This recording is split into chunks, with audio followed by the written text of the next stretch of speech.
빌립과 나다나엘, 이 두 명의 제자가 예수님의 제자가 되는 그런 장면을 함께 살피면서 은혜를 나누려고 합니다. 자, 우리 43절부터 이제 말씀을 나누었으면 합니다. 이튿날이라고 오늘 말씀이 시작하고 있습니다. 여러분, 안드레와 베드로와 함께 만난 만난 날 그 다음 날이었던 것 같습니다. 주님께서 이제 이 유대 지역에서 고향 땅인 갈릴리로 나가시려고 합니다.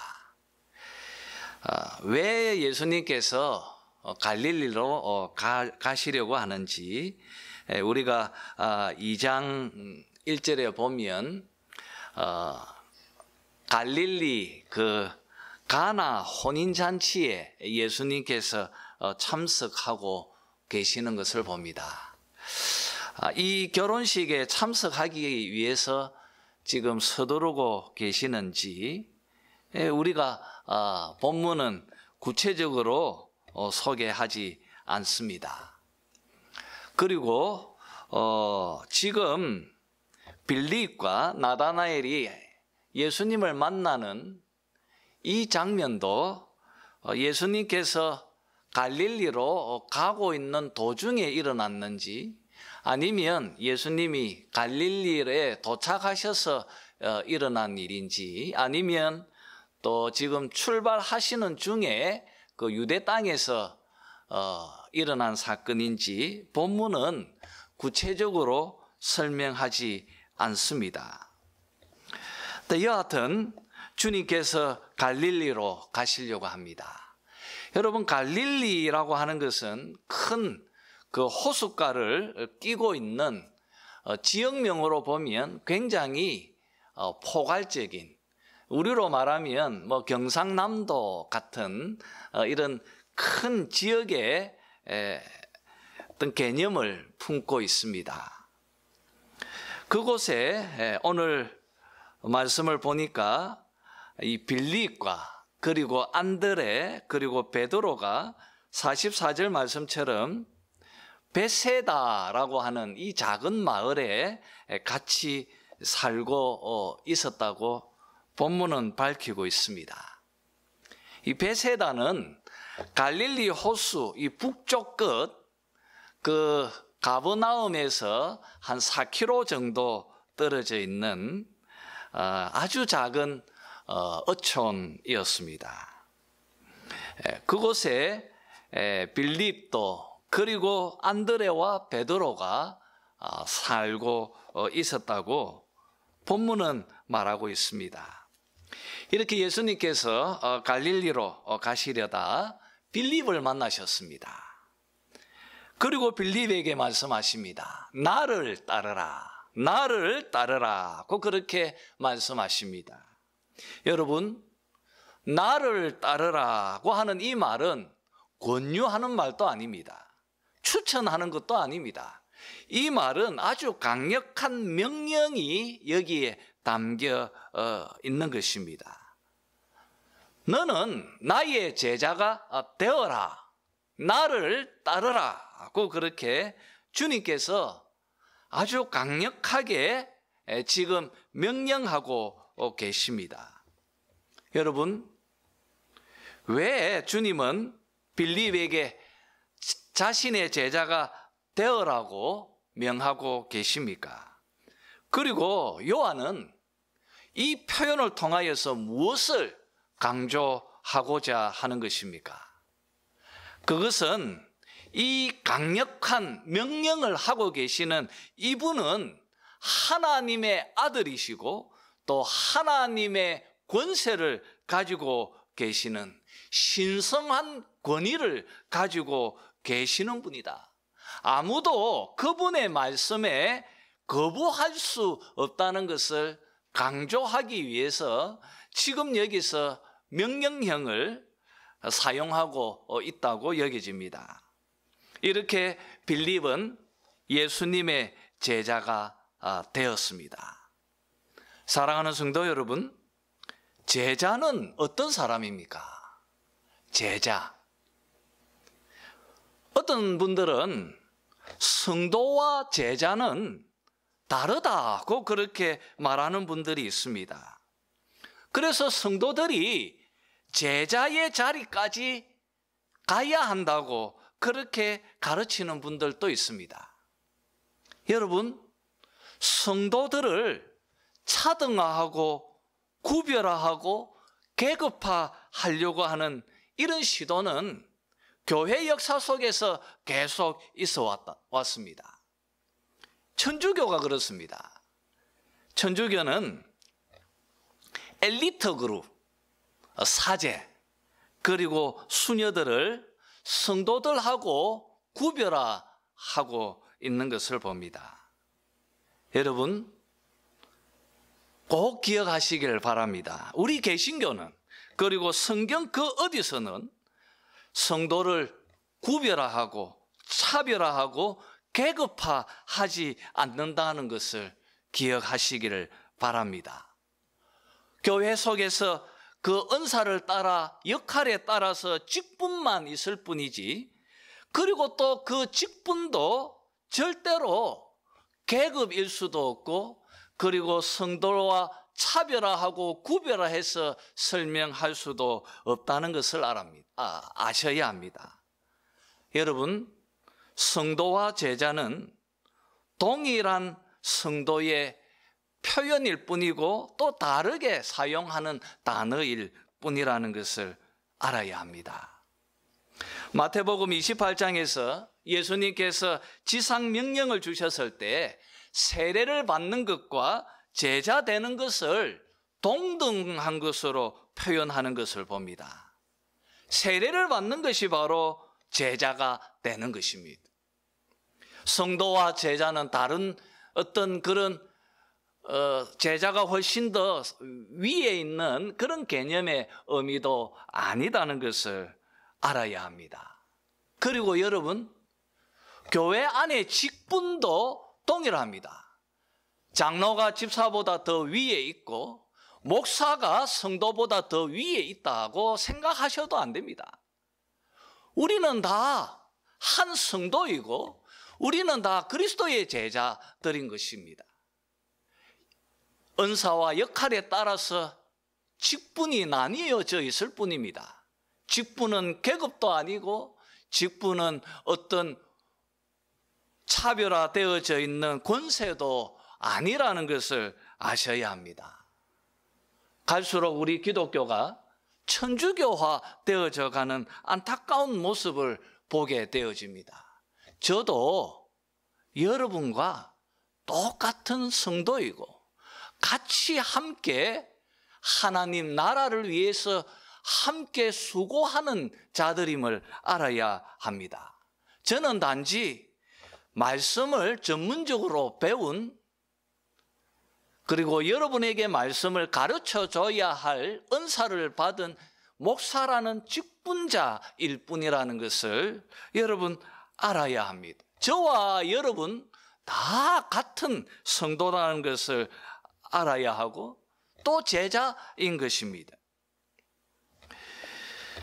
자, 이렇게 빌립이 예수님의 제자가 된 후에 45절 말씀을 보니까 그가 바로 나다나엘에게 찾아가서 참 의미 깊은 말을 전달합니다. 우리 함께 45절을 읽었으면 합니다.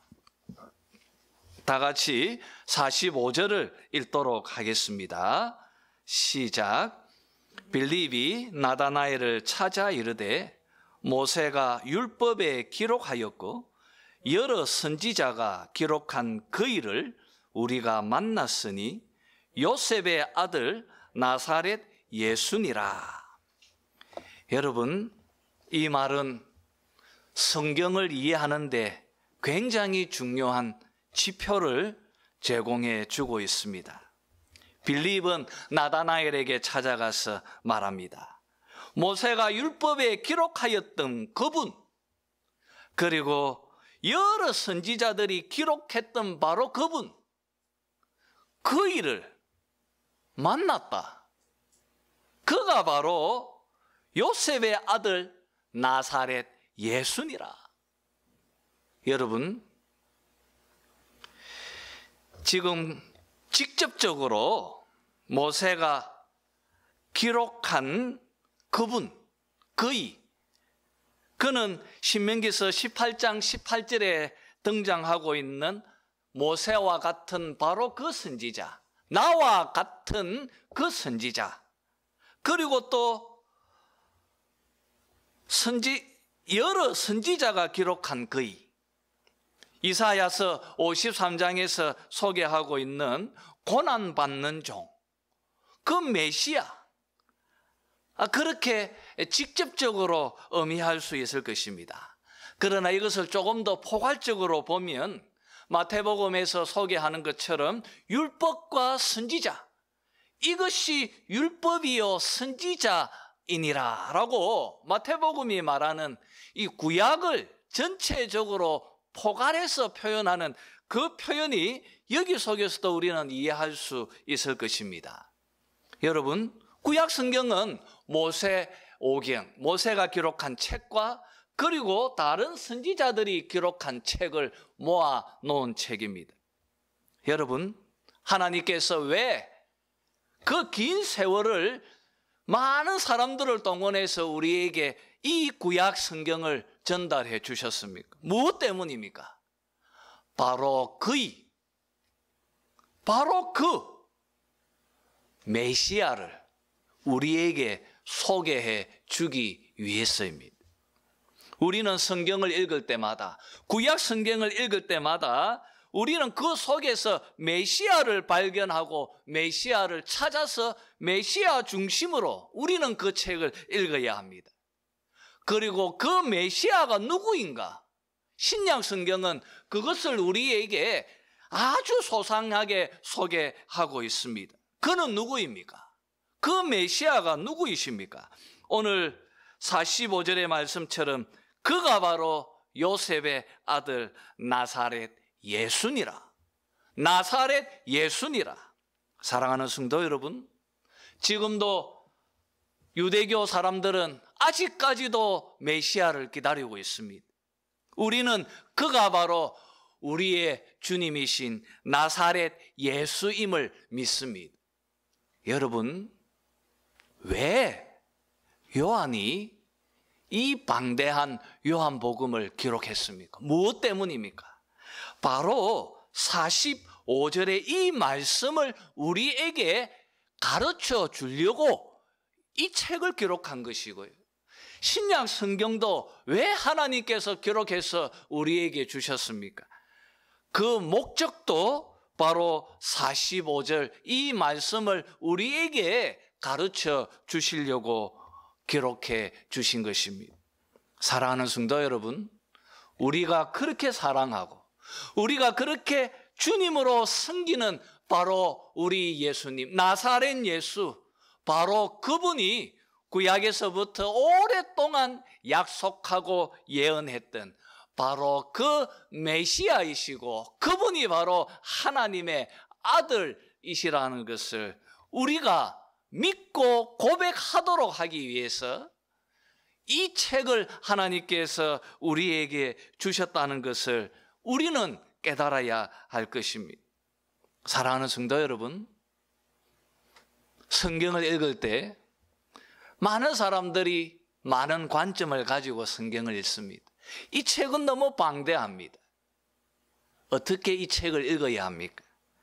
예수 그리스도의 관점으로, 예수님을 중심으로 해서 이 책을 읽어낼 때 우리는 하나님이 우리에게 주신 그 목적에 바로 읽는 것이라는 것을 알아야 합니다. 어떠한 곳에든 성경 그 어디에서든지 우리는 그 속에서 예수를 읽어내어야 하고 또 예수님을 발견해야 할 것입니다. 빌립이 이 말을 하자 나다나엘이 46절에서 이런 말을 합니다. 나사렛에서 무슨 선한 것이 날 수 있느냐? 나사렛에서 무슨 선한 것이 날 수 있느냐? 여러분, 우리는 나다나엘의 이 표현을 들으면서 요한복음 7장에서 제사장들과 바리새인들이 예수님을 두고 막 갑론을박할 때, 그때 예수님이 메시아일 수 없다는 근거로서 제시한 것이 바로 갈릴리 출신이라는 것입니다. 성경에서 예언한 대로 메시아는 다윗의 동네인 베들레헴에서 태어나고 베들레헴에서 나와야 하는데, 예수는 갈릴리 출신이니까, 나사렛 사람이니까 절대 메시아일 수 없다. 요한복음 7장에서 제사장들과 바리새인들이 그렇게 주장하는 내용과 오늘 이 나다나엘의 이 말이 서로 맥을 닫고 있는 것을 봅니다. 또 이것뿐 아니라 우리는 이 표현 속에서 메시아는 예루살렘이나 혹은 우리나라에서 굉장히 영향력이 있는 그런 지역에서 나와야지, 이 갈릴리, 이 변방지역, 그것도 정말 초라한 그런 동네인 나사렛, 이런 곳에 어떻게 메시아가 날 수 있느냐, 그렇게 지금 말하고 있는 것입니다. 여러분, 우리 예수님과 그리고 예수님의 제자들은 사람들의 이런 냉대와 그리고 또 조롱을 받던 그런 지역에서 평생 살았던 자들입니다. 예수님 자신뿐 아니라 그의 제자들도 무거운 억양의 사투리를 사용하는 갈릴리 어부 출신이었다고 성경은 우리에게 증언하고 있습니다.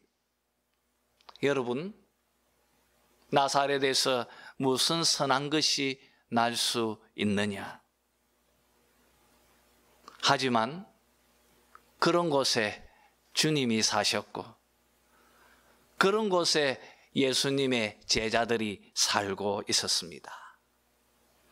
이것이 전형적인 하나님의 방식입니다. 고린도전서 1장 26절에서 29절 말씀처럼 우리 하나님은 낮고 비천한 자들을 취하셔서 강하고 교만한 자들을 부끄럽게 하신다고 말씀한 그 정언처럼 우리 하나님은 이렇게 행동하시고 하나님께서 일하시는 방식인 것을 알게 되어집니다. 바울이 고린도전서 1장에서 소개하고 있는 것처럼 하나님께서 우리를 구원하셨던 그 구원의 방식 역시도 동일합니다. 세상에서 가장 비참하고 가장 낮고 천한 십자가, 이 십자가로 통하여서 자기 백성들을 구원하셨던 것처럼 하나님은 자기가 들어 사용하시는 사람들, 그리고 또 자기의 뜻을 이루어 나갈 그 사람들을 들어 사용하시고, 그리고 또 하나님께서 구원을 이루어 나가시는 그런 방식들을 보면 하나님께서 이렇게 낮고 천한 것들을, 그리고 그런 도구들을 들어 강한 자들, 교만한 자들을 부끄럽게 하시는 분이라는 것을 보게 되어집니다. 여러분, 이런 방식은 지금도 하나님은 동일하게 행하시고 계십니다. 여러분, 우리가 너무 뛰어나지 않다고, 우리가 어떤 특별한 재능이나 능력을 가지고 있지 않다고 좌절하지 마시기를 바랍니다. 자기 자신을 향하여서 나사렛에 무슨 선한 것이 나겠느냐고 스스로를 비난하고 스스로를 조롱할 이유도 없고 그렇게 좌절에 빠져 있지 말아야 하는 것입니다. 우리 하나님은 비천한 자들을 들어 사용하시고 연약한 자들을 들어 자신의 뜻을 펼쳐 나가시는 분이십니다. 우리가 오직 믿음으로 하나님 손에 붙잡혀 있기만 하면 하나님은 우리의 기대보다 훨씬 더 크고 위대하게 우리를 들어 사용해 주실 것입니다. 우리는 오늘 이 나다나엘의 이 말 속에서 이 교훈을 우리가 알게 되어집니다. 이 말을 들은 빌립이 주님께서 안드레에게 하셨던 말씀과 똑같은 말로 답변을 주고 있습니다. 와서 보라, 와서 보라, 와서 보라. 여러분, 이 1장에서 요한은 와서 보라, 와서 보라 이 표현을 두 번이나 언급하고 사용하고 있는 것을 봅니다. 주님께서 안드레에게도 와서 보라, 그리고 오늘 빌립이 나다나엘에게도 와서 보라, 와서 보라. 여러분, 무엇을 보라는 것입니까? 우리 함께 시편 46편 8절을 찾아서 읽도록 합시다.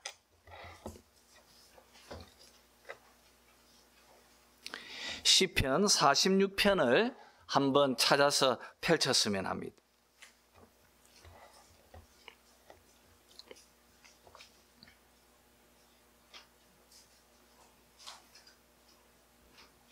시편 46편입니다.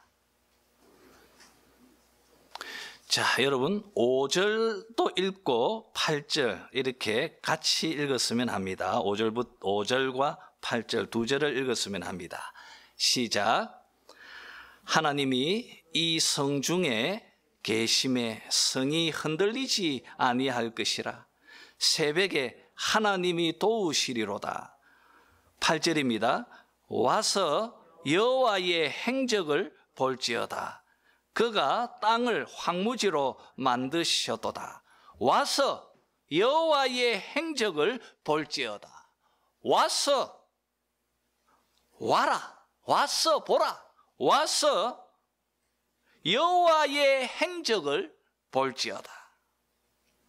여러분, 이 시편은 이사야서 37장의 내용을 배경으로 우리가 이해하면서 이 시를 읽으면 이해가 빠를 것입니다. 여러분, 아수르의 사네립 왕이 예루살렘을 침공했을 때입니다. 예루살렘 성벽을 에워싸면서 아수르 군대 18만 5천 명이 둘러싸고 있었습니다. 조금 전에 북왕국 사마리아 성도 무너져 버렸습니다. 이제 예루살렘만 남았습니다. 그때 여러분,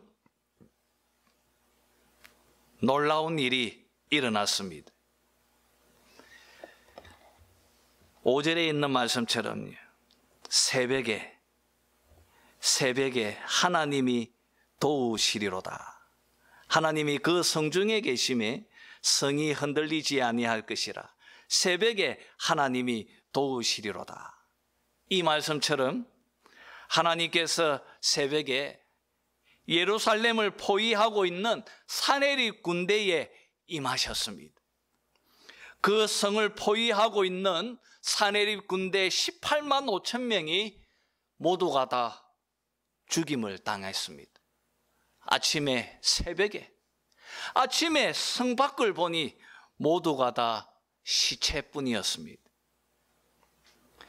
여러분, 바로 그 사건을 기억하면서 지금 시인이 이 노래를 짓고 하나님께 찬양하는 것입니다. 1절의 말씀처럼 하나님은 우리의 피난처시요 힘이시니 환난 중에 만날 큰 도움이시라. 여러분, 이 찬양을 하면서 와서 여호와의 행적을 볼지어다. 하나님께서 새벽에 우리를 어떻게 도우셨는지, 하나님께서 어떻게 예루살렘을 지키시고 자기 백성을 어떻게 보호하셨는지 너희들은 와서 보라. 와서 여호와의 행적을 너희의 눈으로 직접 보라고 지금 시인은 노래하고 있습니다. 이제 우리가 예수님을 따르고 그리고 제자들은 예수님을 쫓으면서 나사렛 이 예수 안에서 성취되어지고 이루어지는 여호와의 행적을 보게 될 것입니다. 무엇을 보라는 것입니까? 예수 안에 함께하면서 성취되어지고 이루어지는 여호와의 행적을 보라는 것입니다. 예수님께서 어떻게 병자를 고치시는지, 어떻게 귀신을 내쫓고 계시는지, 죽은 자를 어떻게 살리시는지를, 어떻게 우리 예수님께서 죄로 속박된 사람들을 해방시켜 주시고 그들을 어떻게 구원하시는지를 너희들은 와서 보라. 예수 안에서 성취되어지고 이루어지는 여호와의 행적을 보라. 새벽에 하나님께서 도우시는 그 하나님의 그 행적을 보라. 지금 주님께서 그리고 또 사도 요한이 이 책을 기록한 요한이 우리에게 이 시편의 배경을 들어서 와서 여호와의 행적을 볼지어다. 와서 보라고 지금 말하는 것입니다. 세례 요한의 증언처럼 우리 예수님께서 어떤 방식으로 자신이 하나님의 어린 양이 되시는지를 그들은 이제 와서 보게 될 것입니다. 여러분, 이 짧은 신적 권위를 지니고 있는 이 말씀은 지금도 성령을 통하여서 우리들을 부르시고 계시는 것입니다. 너희들은 나에게 오라. 와서 보라. 여호와의 행적을 와서 보라고 지금도 말씀을 통하여 성령 안에서 우리들에게 명하고 계십니다. 여러분, 여호와의 행적은 공중에 떠 있는 호황된 것이 결코 아닙니다. 그의 사역은 지금도 고통 겪고 있는 많은 울부짖는 사람들의 현장 속에서 지금 여호와의 행적은 성취되어지고 이루어지고 있는 줄 믿습니다. 지금도 우리의 힘이시고 우리의 피난처 되시는 우리 여호와 하나님께서 우리 가운데 역사하셔서 지금도 놀라운 역사들을 이루어가고 계시는 줄 믿습니다. 여러분, 지금 하나님께서 우리 속에서 구체적으로 어떤 놀라운 행적들을 이루어가고 계십니까? 그것은 본성적으로 죄 가운데 죽은 우리들에게 믿음 주시고 우리를 견인하여 주셔서 우리를 구원의 자리로 이끌고 계시는 그 일에 우리 하나님은 열심이시고 우리를 지금 일구어 가고 계시는 줄 믿습니다. 지금도 성령으로 우리를 새 사람으로 창조하셔서 우리를 들어 하나님의 도구로 사용하고 계시면서 자신의 놀라운 행적들을 지금 이루어 가고 계시는 줄 믿습니다. 여러분, 내 안에 역사하고 계시는 여호와의 행적을 보시기를 바랍니다. 나를 굴복시켜서 나를 하나님 앞에 무릎 꿇게 하고 계시는 그 하나님의 행적들을 우리는 보아야 하는 것입니다. 사랑하는 성도 여러분, 성실하신 하나님께서 지금도 열심히 여러분 가운데, 여러분의 삶 속에서, 여러분의 가정 가운데 열심히 일하고 계시는 줄 믿습니다. 이것을 믿음으로 와서 보라. 그분 안에서 성취되어지고 있는 이 놀라운 여호와의 행적을 여러분도 볼 수 있게 되길 소원합니다. 여러분, 47절 말씀을 보니까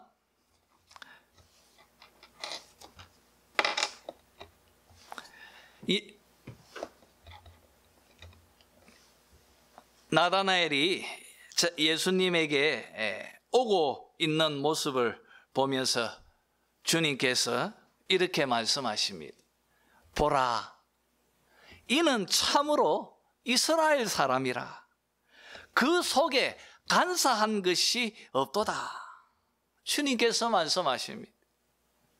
여러분, 이 말씀은 사도 바울이 로마서 2장에서 말하고 있는 표면적 유대인과 이면적 유대인을 설명할 때 그 내면에 하나님의 할례를 받은 성령으로 이끌림을 받고 있는 경건한 사람이다 는 의미로 지금 주님께서 이 말을 던지고 계십니다. 여러분, 무엇을 말하는 것입니까? 보라, 이는 참으로 이스라엘 사람이라. 그 속에 간사한 것이 없도다. 사랑하는 성도 여러분, 지금 이 말을 하고 계시는 우리 예수님은 인간들의 그 마음 중심을, 그 내면의 그 모든 것까지를 통찰하고 계시고 또 보고 계시는 중심을, 여호와는 중심을 보시느니라. 그 중심을 보시는 분이 바로 우리 예수님이라는 것을 지금 말하고자 하는 것입니다. 그분이 바로 중심을 보고 계시는 우리 여호와 하나님 되신다는 것을 이 표현을 통하여 우리에게 전달하고 있습니다. 예수님의 이 말을 들은 나다나엘이 48절에서 이렇게 말합니다. 어떻게 나를 아시나이까? 어떻게 나를 아십니까? 주님이 말씀하십니다.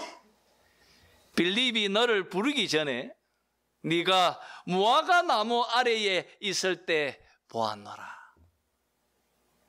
여러분, 그 당시 바리새인들은 율법서를 읽을 때 나무 그늘에 앉아서 율법서를 자주 읽고 있었습니다. 아마도 나다나엘도 이 무화과 나무 아래 그늘에서 율법서를 읽고 있었을 것입니다.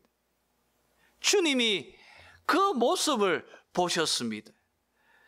그리고 주님께서 그 나다나엘의 중심을 또 보신 것입니다.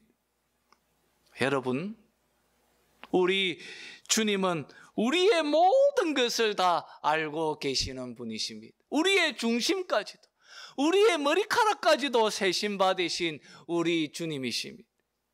이 주님께서 지금 여러분들과 함께하고 계십니다. 여러분, 무엇이 힘듭니까? 무엇이 여러분의 마음을 짓누르고 고통스럽게 만들고 있습니까? 주님은 다 알고 계십니다. 우리의 모든 것을 다 보고 계시는 분이십니다. 왜 그렇습니까? 그가 바로 말씀이라고 불리는 선지하신 우리 여호와 하나님, 그분이시기 때문입니다.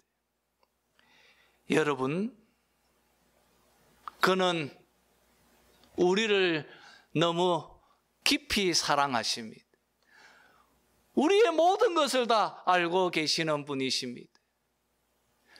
나다나엘이 예수님을 알기도 전에 훨씬 전부터 주님은 나다나엘에 대한 모든 것에 관심을 집중하고 계셨고 그를 알고 계셨고 그를 사랑하셨습니다. 그 주님의 마음을 나다나엘이 읽어낸 것입니다.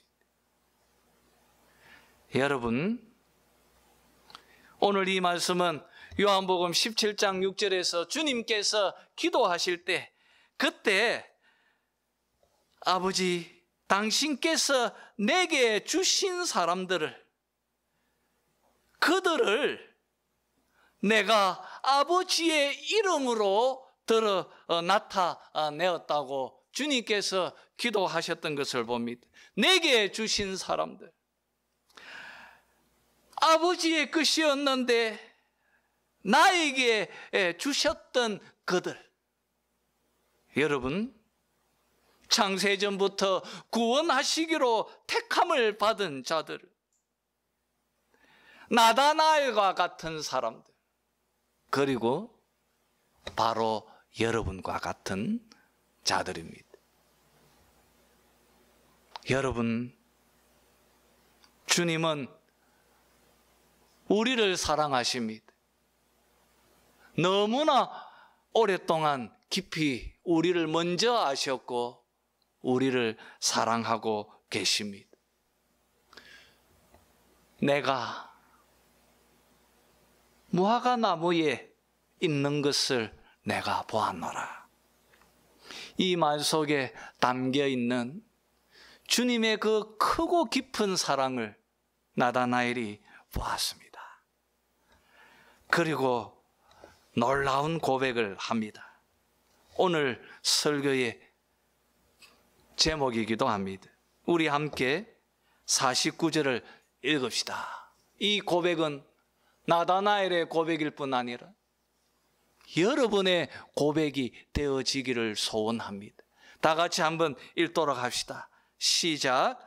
나다나엘이 대답하되 랍비여, 당신은 하나님의 아들이시요 당신은 이스라엘의 임금이로소이다. 여러분, 나다나엘이 고백합니다. 당신은 하나님의 아들이십니다. 당신은 하나님의 아들이십니다. 당신은 이스라엘의 임금이십니다. 이 말이 무슨 뜻입니까? 당신이 바로 그리스도이십니다. 당신이 바로 메시아이십니다. 당신이 바로 우리의 구원자이시고 당신이 하나님께서 보내신 하나님의 아들이십니다. 이 고백은 베드로가 마태복음 16장 16절에서 주는 그리스도시요 살아계신 하나님의 아들이십니다고 고백하며 주님으로부터 천국 문을 여는 열쇠를 받았던 그 고백과 동일하다고 여겨집니다. 여러분, 당신은 하나님의 아들이십니다. 이 고백 가운데 천국이 임합니다. 이 고백 가운데 천국의 문이 열려집니다. 이 고백은 우리를 영생으로 이끕니다. 이 고백은 우리를 생명의 부활로 우리를 이끌고 가게 되어집니다. 여러분, 지금 어떻습니까?